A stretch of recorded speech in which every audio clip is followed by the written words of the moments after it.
एक मिनट।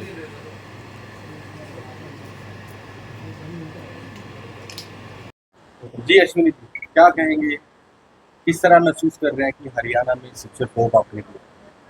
नहीं, ये नेचुरली एक खुशी का महसूस करते हैं क्योंकि इस एग्ज़ाम की काफ़ी स्ट्रेसफुल प्रिपरेशन होती है और जब परमात्मा की कृपा से आप उसको क्वालिफाई कर लेते हैं तो अच्छा महसूस होता है और आप किसी के लिए खुशी का कारण बन सकते हैं। आप लोग भी घर से चल के आए हैं, मेरे सारे यहाँ पर रिश्तेदार आए हैं, तो नेचुरली बड़ा खुशी का माहौल है। तो कितने समय आप जो पढ़ाई करते थे और कैसा महसूस कर रहे हैं, किस तरह की डिसीज कर रहे थे? देखो सर, पढ़ाई को क्वांटिफाई करना मुश्किल हो जाता है क्योंकि जो सिलेबस है एक कॉमन टर्म है, they can ask you everything under the sun. तो मेरे को लगता है क्वालिटी इंपॉर्टेंट होती है। वैसे भी औसतन आपको पढ़ना पड़ता है 7-8 घंटे रोज।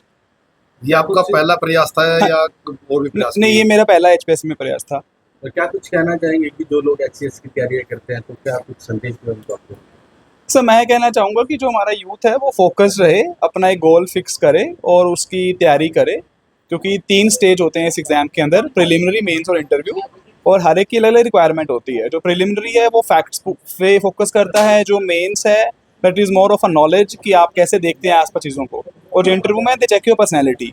सो तीनों पहलुओं पे आप साथ-साथ काम करें, अपना एक फोकस बनाए रखें, पेशेंस लूज़ मत करें, परसिवरेंस से काम करते रहें और रेगुलरली मेडिटेशन करें, क्योंकि ये काफ़ी स्ट्रेस हो जाता है तैयारी करते वक्त। आपको लगता है मेरा होगा नहीं होगा, इतना कंपटीशन है, लाइफ स्टेक पे लगी होती है। लेकिन अगर आप उस परमात्मा की अनुभूति अपने अंदर करेंगे और आप उसके अपने हार्डवर्क करें, उसको सौंप दें कि परमात्मा मैंने हार्डवर्क कर दिया है, बाकी आप देखें, वो ज़रूर आपका साथ देंगे। क्या आपने कोचिंग भी कहीं से ली है? नहीं सर, मैंने कोई कोचिंग नहीं ली है, ये मेरा सेल्फ स्टडी ही था। तो इसका श्रेय किसको देंगे आप?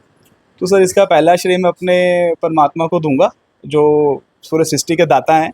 ये उनकी ही मेहरबानी से हुआ है। और दूसरा श्रेय मेरे माता पिता के संघर्ष को, जिन्होंने निरंतर मेरे को मोटिवेट रखा और मेरे को वो सारी सुविधाएं मुहैया कराई जो मेरे को इस तैयारी के लिए चाहिए थी, क्योंकि वर्किंग होने के साथ साथ मैंने ये तैयारी करी है।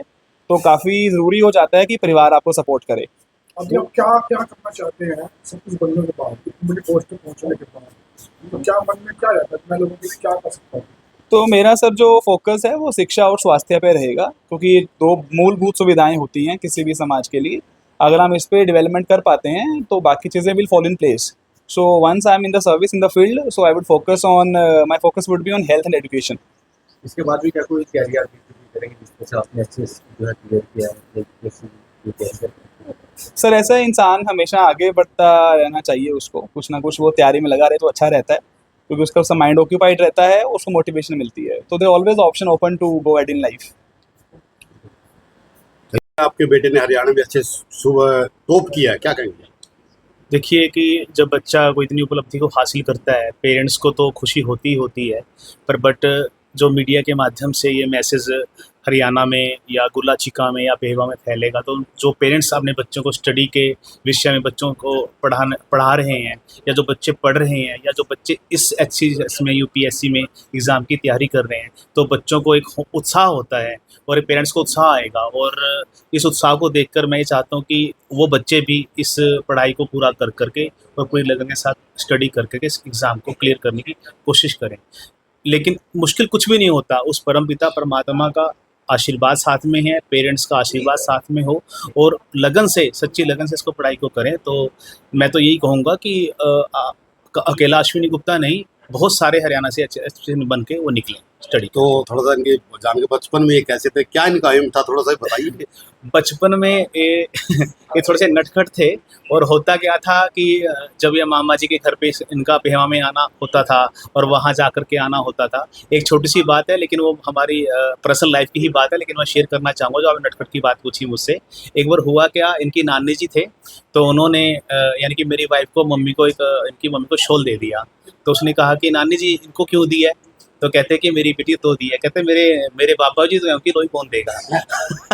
तो उन्होंने इस तरीके से मांग करके उस लोई को भी एक्सेप्ट कर लिया। तो मतलब एक खुले दिल के बोल सकते हैं कि मतलब बोल देना, जो कुछ बोल देना, ऐसी बातें करते जैसे कोई बड़े एज के लोग बातें करते तो हैं। ये कौन से स्कूल से पढ़े हैं जी? इन्होंने जो 10th क्लास है जो हमारे स्कूल करम सिंह रेवाल हैं वहाँ से की है। उसके बाद हमें किसी कारणवश हिमाचल प्रदेश जाना पड़ा। लक्ष्य यही था कि इस बच्चे को स्टडी करवानी है, तो +1 +2 इन्होंने आइसर स्कूल परवाणू से की है। उसके बाद फिर इन्होंने Shri Ram college of commerce में एडमिशन मिला, तो वहाँ पे एडमिशन हुआ तो उन्होंने वहाँ पे टॉप किया। तो अपने उस टाइम 2018 में Ramnath Kovind ji president of India थे, तो उनको गोल्ड मेडल से सम्मानित किया गया, क्योंकि उन्होंने दिल्ली की यूनिवर्सिटी में 52 कॉलेज में टॉप किया था। उसके बाद एग्ज़ाम निकाल के ये पंजाब नेशनल बैंक में बतौर मैनेजर प्रेजेंट अभी परमाणु हिमाचल प्रदेश में कार्यरत कर रहे हैं। तो युवाओं को क्या संदेश देंगे आप? युवा को मैं ये संदेश दूंगा कि पेरेंट्स का वो सपना वो साकार पूरा करें। जो भी ये वीडियो माध्यम से बच्चे देख रहे हैं, वो अपने आप को जोश में लेकर के आएँ और स्टडी का पूरा ध्यान दें। नशे और ये मूवीज़ देखना या कुछ और भी इन चीज़ों से दूर रहें। वो कुछ पल के लिए अच्छी लगती हैं। आप कॉलेज में गए तो आपका एक लक्ष्य होना चाहिए कि मुझे कुछ कॉलेज से बाहर लेकर के आना है। ऐसा नहीं कि आप नशे की लत में हैं या पार्टियों की लत में हैं। वो ठीक है कि एंजॉय भी लाइफ में ज़रूरी है, पर बट जब आप सक्सेस होते हो तो लाइफ ऑटोमेटिकली आपको एंजॉय दे देती है। हाँ जी, क्या कहेंगे आपके ब्रदर ने हरियाणा का टॉप किया शीर्ष का कहेंगे? जी बहुत बहुत खुशी है कि उन्होंने बहुत मेहनत करी and he did succeed in it and so we are very happy. क्योंकि आप कुछ आप भी क्या क्या अभी अपने भाई तो- से प्रेरणा ले रहे हैं कि हाँ जी, अभी मेरा LLB का कॉलेज का ईयर चल रहा है और मेरा प्लान है जुडिशरी का एग्ज़ाम देने का। तो luckily I will be appearing for judiciary exam. आप भी कहीं पे कोचिंग कर नहीं सेल्फ स्टडी। हाँ जी। तो आपको कैसा लग रहा है आपका भाई एसडीएम बन गया? बहुत बहुत खुशी हो रही है। मतलब उन्होंने जो मेहनत करी है वो फाइनली रिजल्ट किया and we are very happy.